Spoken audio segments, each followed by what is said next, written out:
to eat the raisin buns Widow Henshaw had made for her, and now they were as stale as oak galls. She pinched off a crust and cast it at the base of the tree, because even grumpy squirrels deserved something sweet now and then. Her father shot her a look. He was suspicious. What would he do if he discovered the secret in her haversack? Nothing upset him as much as an oddity. Clover noticed the bundle of gray fur swinging from her father's saddlebag and was suddenly as hungry as she was tired. "Are you telling me that after 2 days of tending and a healthy baby against all odds, those settlers paid us with prairie rabbits?" Clover asked. "You would prefer to be paid with snails? They're poor, Kroshka," Constantine answered. "The poorest." Clover usually liked it when he called her Kroshka. It meant little breadcrumb. But those rabbits galled her. "Aren't we poor? Everyone pays us with turnips or jugs of sour cider. There's not even any fat on those rabbits. Look at your pants. I've mended them so many times the seat looks like a quilt." Constantine sighed and shook his head. "This is why the tie's on my bonnet frayed, and I switched to men's hats," Clover continued. He looked back at her under a cocked eyebrow. "I thought you preferred dressing like a boy." There was a tender smile half hidden under his mustache. "I wear trousers so I can sit on a saddle properly, since I spent half my life on this horse. I wear men's gloves because they were made to get dirty and don't stretch or wear out." Clover knew she was beginning to sound like an angry squirrel herself, but after the cramped vigil in the damp birthing room, it felt good to holler.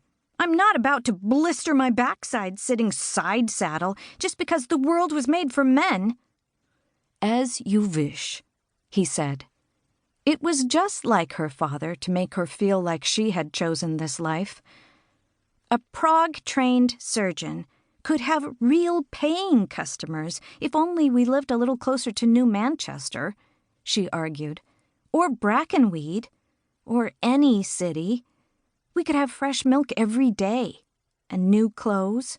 In New Manchester, we could buy turpentine instead of having to boil pine resin ourselves. That stuff never washes out. And you ask me why I don't wear dresses." Her father was silent, allowing her outburst but refusing to participate. If Clover had wanted a response, she shouldn't have mentioned New Manchester. Nothing shut her father up as quickly as talk of the past. He had buried his history like a dead body. Clover had been a toddler when they left New Manchester and didn't remember a thing about it. "Cities are swollen with woe," Constantine was fond of saying. Because of his Russian accent, it sounded like swollen with woe. The true name of that woe was Miniver Elkin. Clover knew only 3 things about her dead mother: that she had been a collector of oddities, that she was involved with a society of scholars who studied the singular objects, and that she had died in a tragic accident that her father would not explain. Constantine's broken heart was the reason Clover had never walked the busy streets of New Manchester, never visited her mother's grave.